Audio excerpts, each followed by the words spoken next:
Que el Señor bendiga, mis amados hermanos. Bienvenidos a una transmisión más de su Iglesia al Aire, día domingo, culto de discípulos en acción.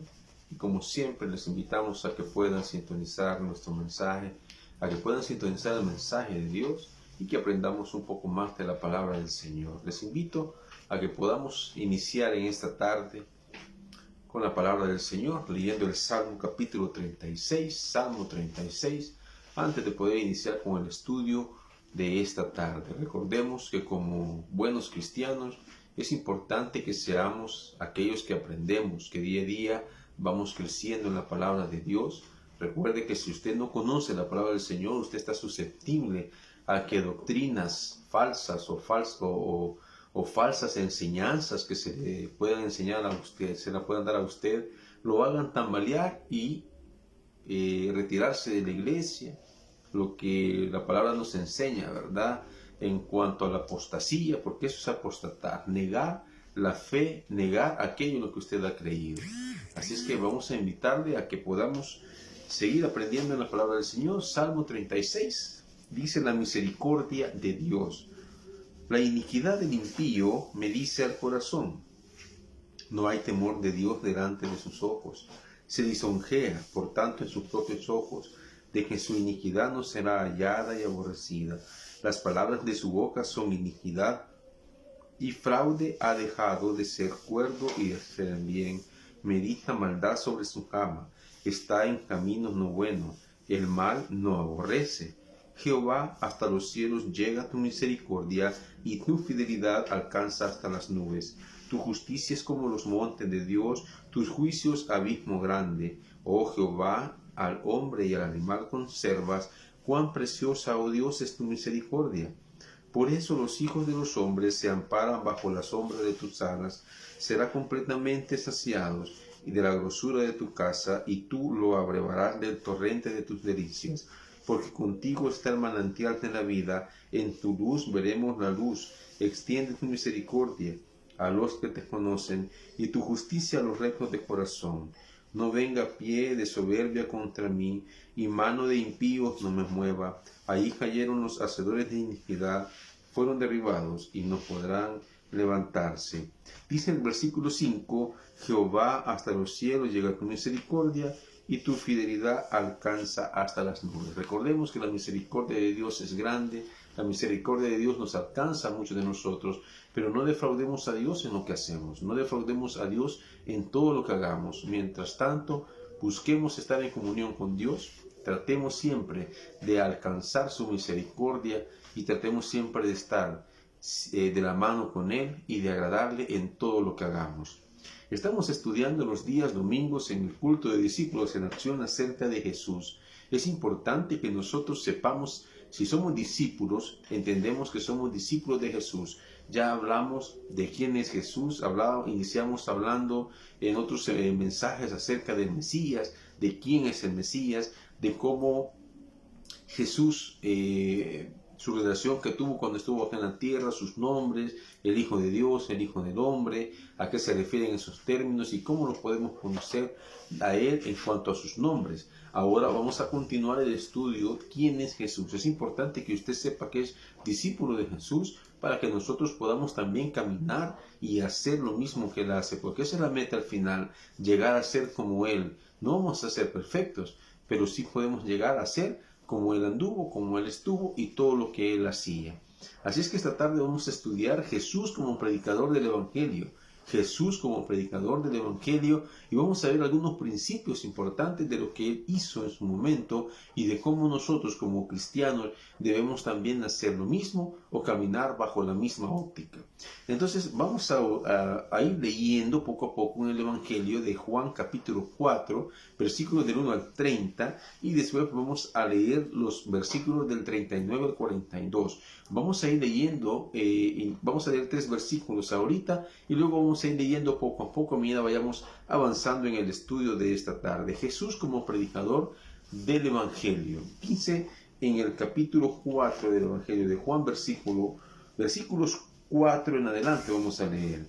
Y le era necesario pasar por Samaria, y vino pues a una ciudad de Samaria llamada Sicar, junto a la heredad que Jacob dio a su hijo José, y estaba allí el pozo de Jacob. Entonces Jesús, cansado del camino, se sentó así junto al pozo. Era como la hora sexta. Vino una mujer de Samaria a sacar agua, y Jesús le dijo: dame de beber, pues sus discípulos habían ido a la ciudad a comprar de comer. La mujer samaritana le dijo: ¿cómo tú, siendo judío, me pides a mí de beber, que soy mujer samaritana? Porque judíos y samaritanos no se tratan entre sí. Respondió Jesús y le dijo: si conocieras el don de Dios y quién es el que te dice, dame de beber, tú le pedirías y él te daría agua viva. Vamos a orar. Te damos gracias, Padre bendito, por esta hora, por esta tarde. Te pido en el nombre de Jesús que seas tú tocando el corazón de cada hermano, de cada persona que va a ver este mensaje. Te pido, Señor, que tu palabra no regrese vacía, que regrese, Señor, con el propósito para lo cual tú la has puesto, Señor, en esta hora. Toca nuestros corazones, Señor, y ayúdanos a ser como Jesús. Ayúdanos a ser más como Él en todo lo que hagamos, en todo lo que hacemos, y que anhelemos, Señor, el poder seguir aprendiendo acerca de lo que Él hizo, de predicar y enseñar tu palabra. En el nombre de Jesús oramos, Señor. Amén y amén. Bueno, en el contexto vamos a entender que Samaria es la capital del reino del norte. Vamos a comenzar y vamos a aprender un poco de historia también. Recordemos que en el año 722-721 a.C., el reino del norte de Israel, estamos hablando de Israel, en el año 931 Israel se divide en dos partes. A la muerte de Salomón se divide en el reino del norte y en el reino del sur. ¿Quiénes estaban en el reino del norte? Eran 10 tribus. Acuérdense que eran 12 tribus. De esas 12, 10 se asentaron en el reino del norte y decidieron que la capital del reino iba a ser la ciudad de Samaria.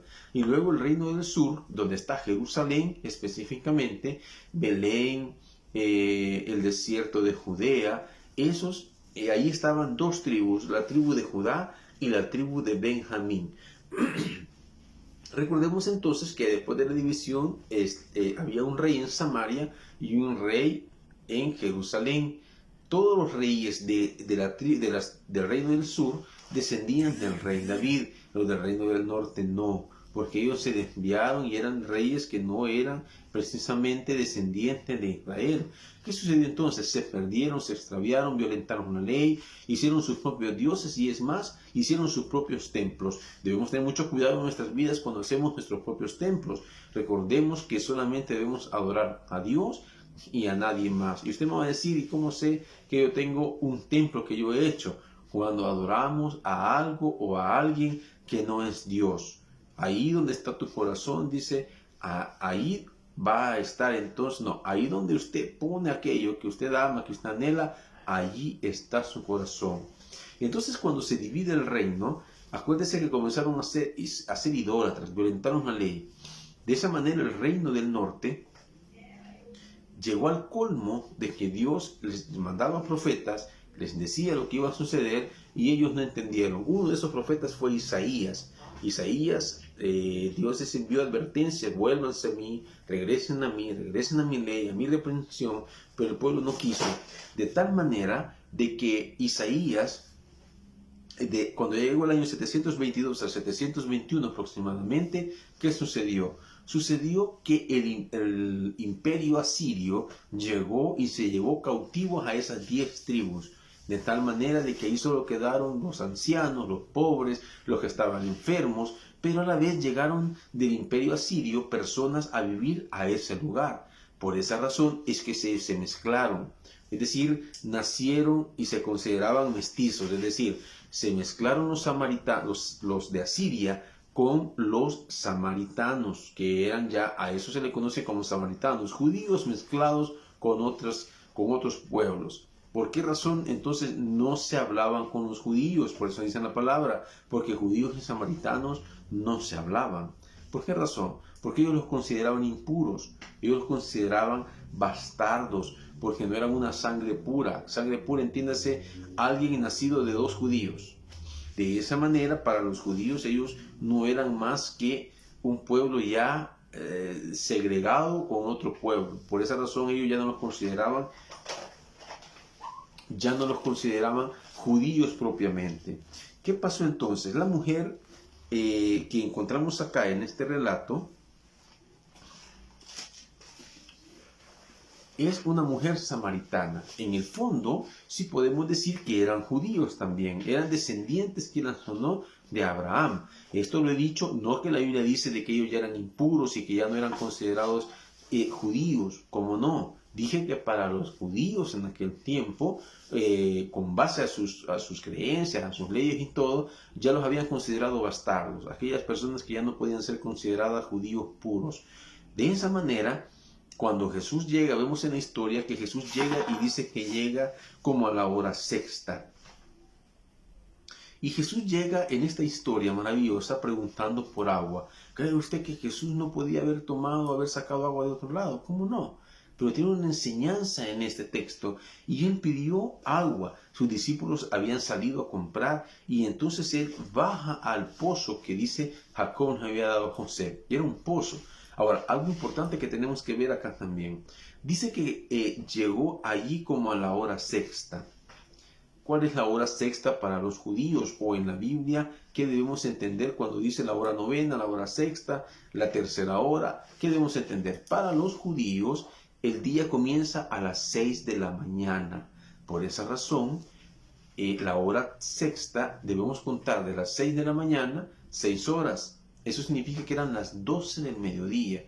Cuando dice la palabra que Jesús murió como a la hora novena, quiere decir que murió como a las 9 de la tarde, a las 3 de la tarde. Contamos la hora, 9 horas a partir de las 6 de la mañana. Y entonces debemos decir, ¿y eso por qué es? Porque para el judío, cuando el sol se pone, es decir, en la tarde, aproximadamente a las 6 de la tarde para ellos, ahí comienza el fin del día. Y comienzan 12 horas en las cuales ellos descansan, ellos cenan, ellos duermen, oran desde las 6 de la tarde. Y cuando el sol sale de nuevo, cuando ya el sol empieza a alumbrar, para ellos a esa hora comienza el nuevo día. Eso significa que a las 6 de la mañana. Por esa razón son 12 horas de noche y 12 horas de día. Eso es para la cultura judía y así debemos entender la Biblia. Entonces a las 6 de la mañana comienza el día para el judío. Usted cuenta a partir de las 6 la hora sexta y entonces le van a dar las 12 del mediodía. Si le dicen la hora novena, le va a dar las 3 de la tarde. Por eso Jesús aproximadamente muere a las 3 de la tarde, de acuerdo al relato bíblico. Bien, entonces dice que como a la hora sexta, algo importante, ¿qué andaba haciendo una mujer al mediodía en el pozo sacando agua? Consideramos, y de acuerdo al relato, que probablemente esta mujer tenía pena o tenía algo por lo cual se sentía mal, porque la costumbre, aquí viene el punto, la costumbre era que las mujeres llegaban a la hora tercera, es decir, tipo 9 de la mañana, y a la hora novena, tipo 3 de la tarde, a sacar agua. Esa era la costumbre también. Rara vez llegaban al mediodía, pero esta mujer estaba al mediodía en ese lugar. O sea que probablemente no quería que alguien la viera o quería pasar desapercibida. Pero ¿qué hace Jesús? Entonces aquí viene el primer punto. Jesús, como alguien que llevaba el evangelio que el Padre le había mandado, el evangelio del reino, llega a la mujer samaritana y eso significa que lo primero que hizo fue llamar la atención. Versículos 7 y 9. Estamos leyendo el capítulo 4 del Evangelio de Juan, versículos 7 y 9. Vea lo que dice. Vino una mujer de Samaria a sacar agua y Jesús le dijo, dame de beber. Pues sus discípulos habían ido a la ciudad a comprar de comer. La mujer samaritana le dijo, ¿cómo tú siendo judío me pides a mí de beber que soy mujer samaritana? Porque judíos y samaritanos no se tratan entre sí. Entonces lo primero que hizo fue llamar la atención de la mujer. Es lo primero que tenemos que ver. No era fácil para esta mujer que, primer punto que tenemos que ver también de acá. Normalmente los hombres no le hablaban a las mujeres directamente. Pero Jesús rompe ese protocolo. Jesús rompe la costumbre de aquel tiempo y llega y se le acerca a una mujer y le habla directamente. Y lo peor es que ella lo reconocía, ella sabía quién era Jesús. Ya vamos a tocar ese punto. Pero viene Jesús y llama la atención de la mujer, y le llama, habla con ella. El segundo punto es que le pide de beber, le pide agua. Y yo le decía, ¿cree usted que Jesús no podía tomar o beber agua en otro lado? Ella quería llamar la atención de la mujer y le dice, dame agua.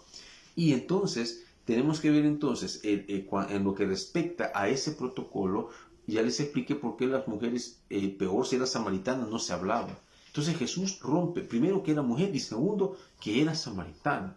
Si bien antes de este texto nosotros vemos que Jesús le dice a sus discípulos, hey, no pasen por los caminos de Samaria, sino que la costumbre también de los judíos era rodear la ciudad.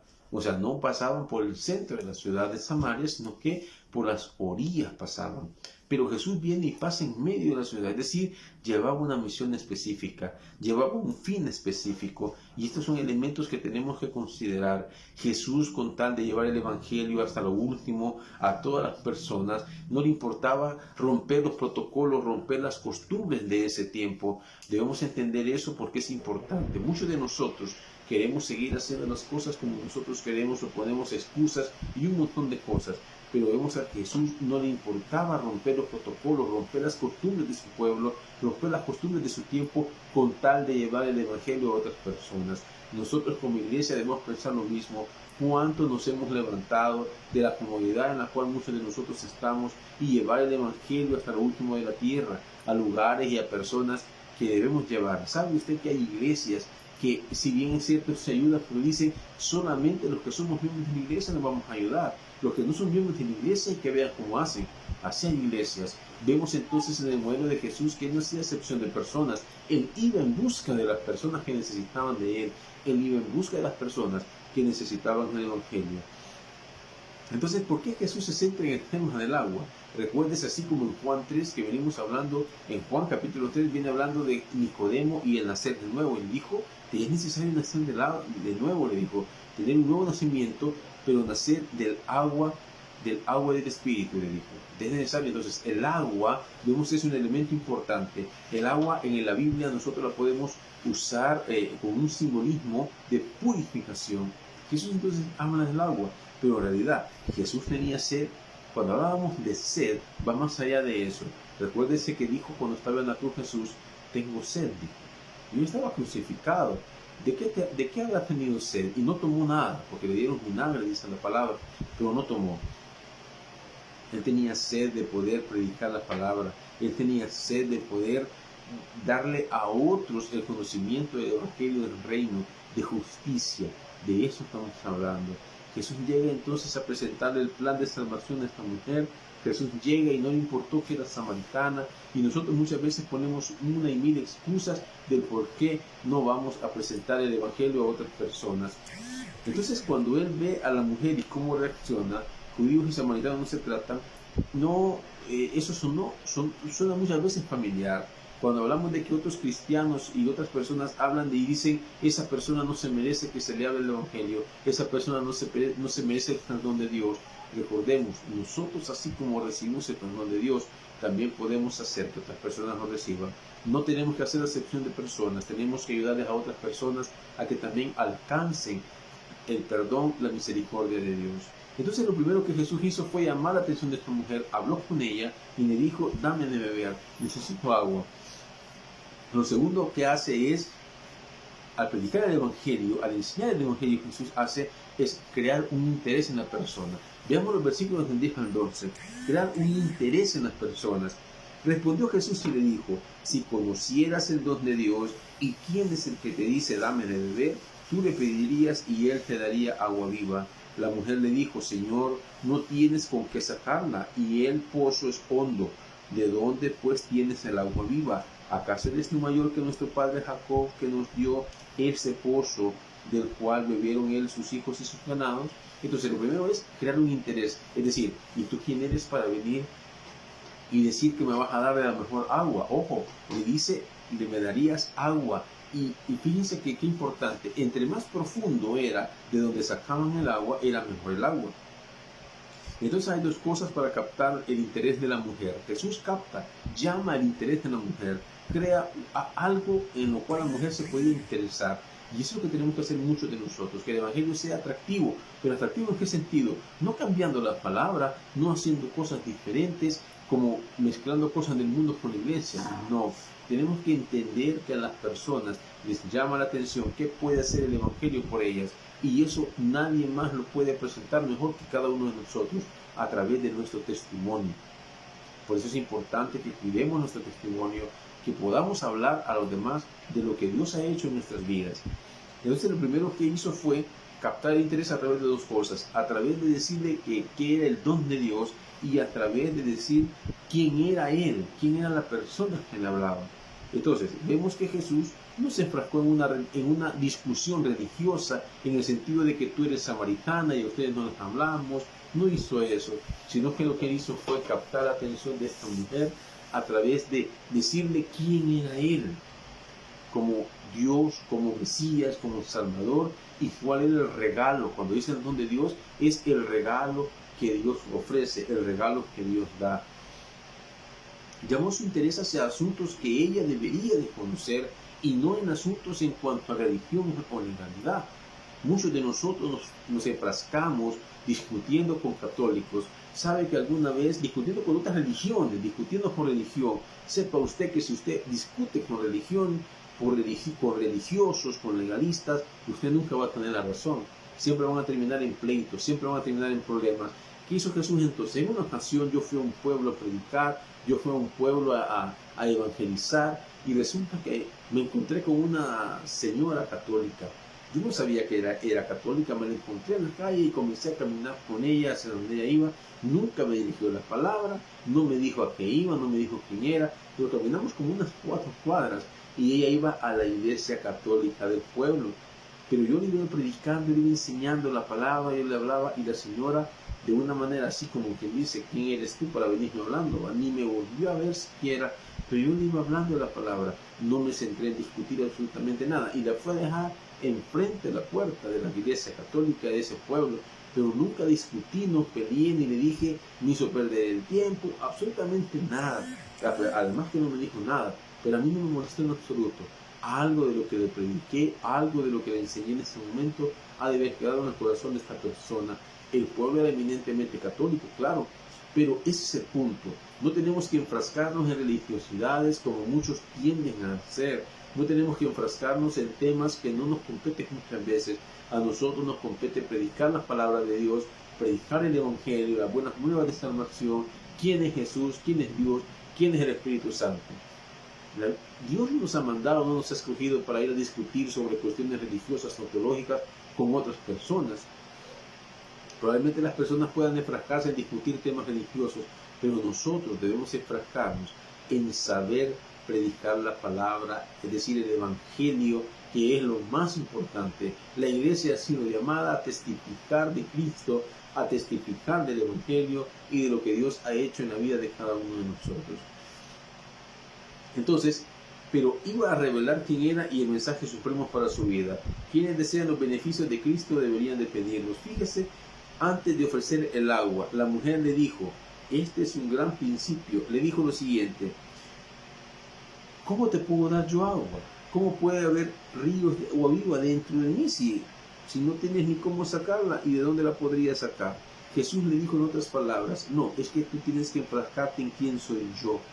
Yo soy el Mesías. Eso le dijo él en pocas palabras. La mujer entendió rápidamente cuando él le dijo eso. Porque hay agua viva. Hay que cambiar nuestra opinión sobre las cosas.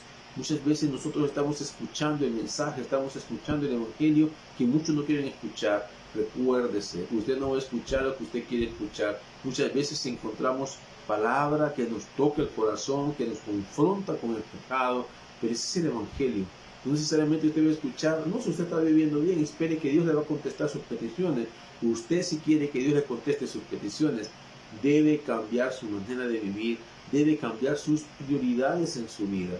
Y eso es importante que lo hagamos. Usted, yo, todos los que somos creyentes, todos los que predicamos la palabra, debemos cambiar nuestra vana manera de vivir, porque muchos vivimos enfrascados en el mundo, confundimos las cosas de Dios con las cosas del mundo, y eso no puede ser en una iglesia. Una iglesia va a prosperar siempre y cuando ponga a la base la palabra de Dios como autoridad ponga la base, lo primordial de la iglesia, que es predicar el Evangelio. No predicar a ningún hombre, ni exaltar a ninguna persona, ni mucho menos yo como pastor querer exaltarme a mí mismo. Ninguna iglesia que predique eso va a salir de la situación en la que está, de la división en la que está, va a salir de la forma en que están viviendo como iglesia. No viven en coinonía, viven en chando, viven en problemas, en pleitos, en discusiones, en que uno es mejor que el otro. Cuando pongamos a Cristo como el centro de la iglesia, cuando pongamos a Cristo como el centro del mensaje, entonces la iglesia va a prosperar y va a crecer. Por eso dice, no debemos cambiar la opinión y debemos entender a quién predicamos y a quién nosotros buscamos. A Cristo el Mesías, el Salvador de nuestras vidas. Entonces Jesús, como ganador de almas, como mensajero del Evangelio, como predicador del Evangelio, hizo otra cosa. Creó un deseo por lo que Él tiene. Veamos, ¿qué tiene Jesús que ofrecerme? Ya le dijo a la mujer, mira, ¿sabes el don que Dios te ha dado? Mira el pozo que tienes acá, pero ahora me tienes a mí enfrente. Eso es la misericordia de Dios que me ha mandado enfrente de ti. Dios en su misericordia, usted está escuchando este mensaje y tiene la oportunidad de arrepentirse, tiene la oportunidad de entregar su vida al Señor. Luego le dijo, ¿sabes quién soy?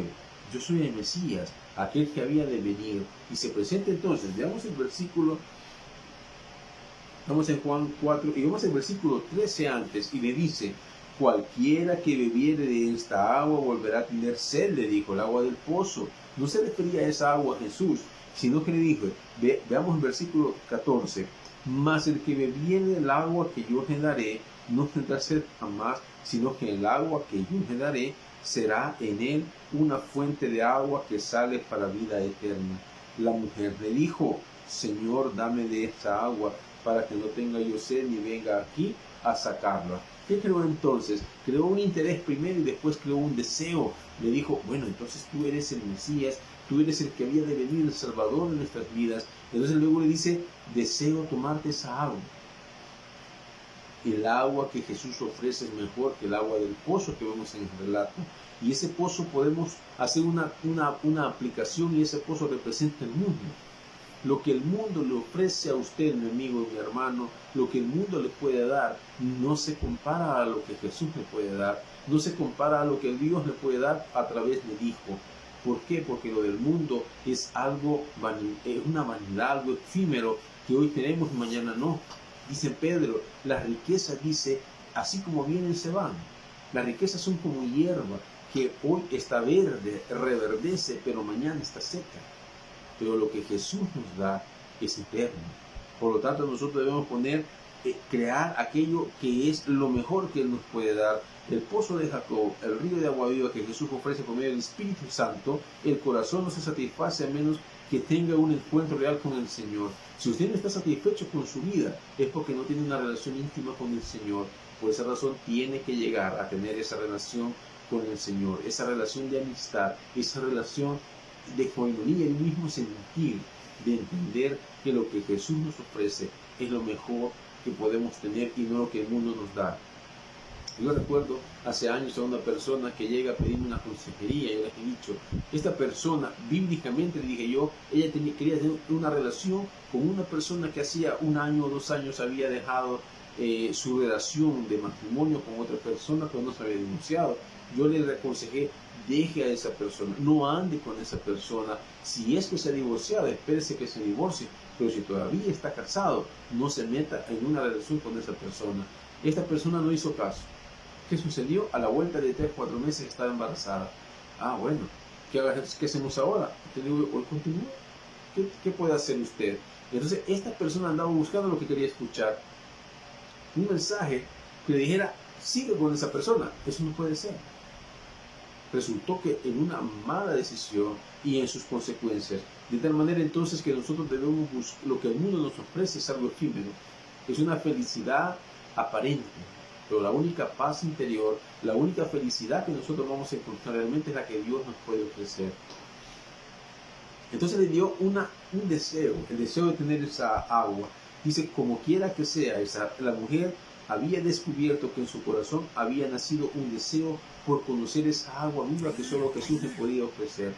Y esa agua viva, recuerden, solo Dios la puede dar, y es el conocer la palabra, el conocer el Evangelio, el conocer aquellas cosas que el mundo solamente me va a dar una perdición. Luego dice, dame esa agua para que no venga aquí a sacarla. Fíjese, los cántaros o las vasijas que llevaban en aquel tiempo para llenar, esas vasijas ahora es una condicionante, representan una condición, es su condición. Quiere seguir viviendo como el mundo le ofrece y dando usted lo que tiene que dar para vivir de una manera efímera, o ya no quiere volver a esas cosas. Usted tiene que tomar una decisión en esta hora. Usted quiere vivir conforme a la palabra de Dios, o quiere vivir como la gente le dice afuera que debe de vivir. Cuando usted entrega su vida al Señor, su vida cambia completamente. El Espíritu Santo llega a morar en su corazón, pero para que pueda morar en su corazón, usted tiene que cambiar muchas cosas. Y con la guía del Espíritu Santo usted lo puede hacer. Reconozca quién es Jesús. Reconozca que Él es el único que puede salvar su vida, el único que puede salvar y limpiar su corazón, el único que puede cambiar su vana manera de vivir. La mujer deseaba tomar de esa agua que sobre el mundo y el pecado producen maldad, pero esa agua que Dios recibe de usted a través de la palabra es lo que le va a usted a ser diferente persona. Entonces Jesús lo que quería buscar en la mujer, además de ese, es llamar la atención, crear un interés, crear un deseo en ella. Recuerde, la palabra de Dios es la que purifica su corazón. Vamos a relacionar que esa palabra es esa agua, que al tomar esa agua purifica su corazón, limpia su corazón de toda esa maldad, amargura, resentimiento, odio, envidia. Eso sí se lo puede decir. El Espíritu Santo nos limpia de todo eso. Luego Jesús lo que hizo fue crear una convicción de cambio en esa persona. Y si usted no ha cambiado, y usted dice yo soy miembro de la iglesia, yo soy cristiano, he aceptado al Señor en mi corazón, si usted no ha cambiado, entonces yo le puedo decir algo, usted en realidad no tiene convicciones y usted debe buscar en su corazón, en lo más profundo de su corazón, si realmente ha entregado su vida al Señor. Vemos el versículo 16 y 17. Jesús le dijo, ve, llama a tu marido y ven acá. Le respondió la mujer y dijo, no tengo marido.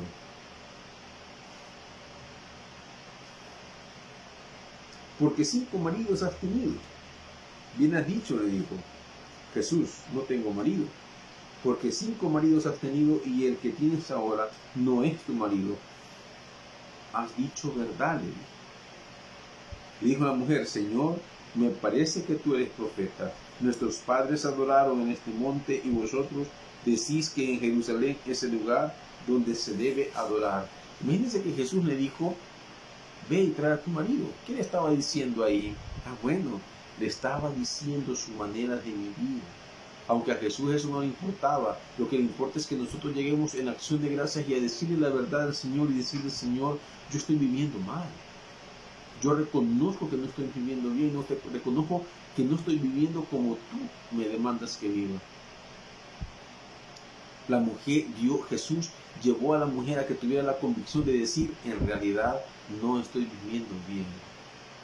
En realidad necesito de que tú entres en mi vida y puedas salvarme. Y además de eso, reconocer el pecado en el que ella estaba, en su vana manera de vivir.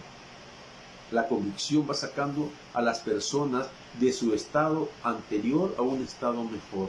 Cuando usted crea convicciones, sabe que el cristianismo es vivir por convicciones.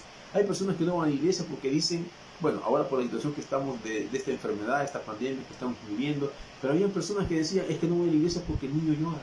Es que no voy a la iglesia porque no tengo quien me cuida al niño. Esas son excusas. Cuando hablamos de convicciones no es que yo voy a la iglesia porque allí voy a encontrar la paz, ahí voy a encontrar lo mejor para mis hijos, lo mejor para mi familia, lo mejor para mí, lo mejor para todos los que me rodean, porque es el testimonio de Jesús, es mi salvación. Entonces Jesús como Mesías espera por todos, y lo más importante es que el lugar no es el lugar de adoración que yo busque un lugar en específico. Ahí en su casa puede ser. Yo le invito a esta hora a que usted busque en su casa un lugar en el que pueda ser apartado para Dios en ese momento, ese tiempo que usted va a dedicar, y poder dedicarle al Señor adoración. Por eso le dice la mujer, Veamos qué dice la mujer, y le dijo: nuestros padres adoraron en ese monte y vosotros decís que en Jerusalén es el lugar. Pues estaba reclamando diciendo: ustedes, los judíos, dicen que solo allá se puede adorar. Y yo digo: y nosotros aquí adoramos todo este tiempo a nuestros padres. Recuerde, año 721 se divide, los asirios se llevan cautivos en Israel del norte, y 700 años después aparece Jesús. Por eso se dicen nuestros padres, nuestros antepasados. Pero ¿qué es lo importante? No es el lugar, no hay un lugar específico para adorar al Señor. Debemos buscar un lugar en el cual debemos adorar. Jesús estaba llamando a eso, llamó su interés, le dio un deseo, pero a la vez quiso crearle convicciones. El Evangelio crea convicciones en nuestras vidas. El Evangelio nos ayuda a discernir lo mejor que podemos hacer y lo que estamos haciendo. Jesús además quiso llevar a esta mujer a tener un encuentro personal con Él. El Evangelio nos hace llegar a un encuentro personal.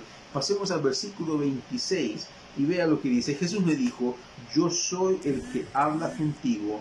¿Quién es yo soy? Se recuerda la historia de Moisés en el capítulo 3 del libro de Éxodo, cuando Dios lo llama para que fuera a sacar a su pueblo de Egipto. He oído a mi pueblo en Egipto, le dijo, y he decidido sacarlo de ahí. Y le dijo: ve y sácalo. Y que entonces Moisés le dijo en un momento: mira, pero si llego yo y no van a creer que tú me mandas, ¿quién le digo que me manda? Le dijo. Y Dios le dijo: diles que yo soy te mando. Imagínense que aquí dice en el versículo 26, ¿quién te está predicando esta palabra? Le dijo: yo soy, te hablo. Ve usted cómo Jesús mismo se presenta como Dios, se presenta como Mesías, y está diciendo: el mismo que tú ya te enseñaron, que te fue a sacar de Egipto a tus antepasados, ese mismo te está hablando hoy. Solo yo, conmigo puedes tener un encuentro en este lugar y en este momento. Toda evangelización requiere que se llegue a un encuentro personal. ¿Sabe? La palabra dice que el Espíritu Santo redarguye a la persona, le convence de pecado. La persona, usted, si no ha tenido un encuentro personal con Jesús, esta es hora y este es el momento en que usted lo pueda llegar a hacer. Todos necesitamos de Él, todos necesitamos un encuentro personal con Jesús, porque Él es el único que puede rescatarnos del lugar donde estamos, que puede perdonar nuestros pecados y que a la vez puede puede llevarnos a que nosotros tengamos una comunión con Él, una reconciliación real con Él. Y entonces vemos que al final de todo, el resultado que Jesús espera de que el Evangelio en cada persona, que se lleve de cada persona al predicar el Evangelio, veamos el versículo 30 y leemos del 39 al 42. Dice el versículo 30, entonces salieron de la ciudad y vinieron a Él. Versículos 39 al 42. Y muchos de los samaritanos de aquella ciudad creyeron en Él por la palabra de la mujer que daba testimonio diciendo: me dijo todo lo que he hecho. Entonces vinieron los samaritanos a Él y le rogaron que se quedase con ellos, y se quedó allí 2 días. Y creyeron muchos más por la palabra de Él, y decían a la mujer: ya no creemos solamente por tu dicho, porque nosotros mismos hemos oído y sabemos que verdaderamente este es el Salvador del mundo, el Cristo. Qué maravilloso es, hermanos, que usted y yo podamos enseñar y podamos predicar el Evangelio, y que muchas personas se crean y se conviertan, no solo por lo que nosotros ven en nosotros como testimonio, sino por lo que decimos y lo que hablamos, sino porque también en ellos el testimonio de Cristo, el Evangelio mismo, va a hacer maravillas en la vida de estas personas. Pero ¿cuántos de nosotros hoy día estamos votando el Evangelio? El resultado final de predicar el Evangelio es quebrar las costumbres, llamar la atención, crear un deseo en la persona de conocer el Evangelio y más de la palabra, crear una convicción en cada persona. Y al final el resultado es que las personas crean. Y no solo una persona, sino que esta persona creyó y después otras personas, la familia de estas personas, etc. Qué importante es que nosotros no votemos el Evangelio. Cuando de nosotros estamos predicando mal el Evangelio, estamos dando un mal testimonio de lo que nosotros somos como cristianos. ¿Cuántas personas ya no quieren nada con Dios por causa o por culpa nuestra? Le voy a decir una cosa en esta tarde. Dios va a demandar esas almas de usted. Dios va a demandar el comportamiento que usted tiene, que por su culpa muchas personas pierdan la salvación. Es decir, cuando digo pierdan la salvación es que no les predicó el Evangelio, y si les predicó con su testimonio, las personas no quieren nada con el Evangelio, no quieren nada con la iglesia. ¿Cuánto de nosotros vamos a tener que estar pagando por ello? Yo le invito esta tarde a que usted tenga una comunión con Dios, que en verdad tenga ese deseo de poder con su testimonio predicar el Evangelio y llevar la palabra hasta el último de la tierra. Dice la palabra acá que Jesús se quedó 2 días con ellos. Jesús no es egoísta. Jesús llevó la palabra y le dijeron, quédate con nosotros, y ellos se quedaron.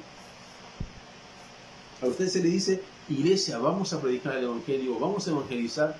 No, no tenemos ganas, no queremos. Así como a usted le llegó el Evangelio un día, no debemos ser egoístas. Debemos ir a predicar y ayudar a aquel que necesita, como iglesia, porque no es una función específica de un pastor. Como iglesia debemos caminar de tal manera que las personas vean a Jesús a través de nuestro testimonio, no buscando la maldad para nadie ni el mal para nadie, sino que el bien para todos los demás.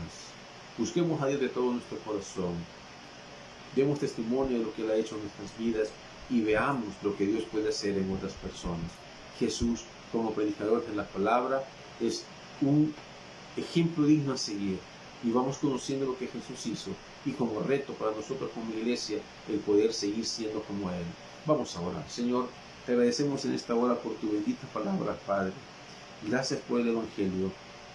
Gracias porque tú nos enseñas lo que debemos hacer y lo que no debemos hacer. Gracias, Señor, porque trajiste tu palabra y a través de ella hemos sido salvos. A través de ella conocemos de ti, a través de ella conocemos esas buenas nuevas de salvación. Permítenos, Señor, poder llegar a otras personas a través de nuestro testimonio, a través de la publicación de tu palabra. En el nombre bendito y poderoso de nuestro Señor Jesucristo, te pedimos, Señor, poder ser cada día más como tú. Que nosotros menguemos, Señor, y que seas tú creciendo en nuestras vidas. En el nombre bendito y poderoso de Jesús, oramos en esta hora.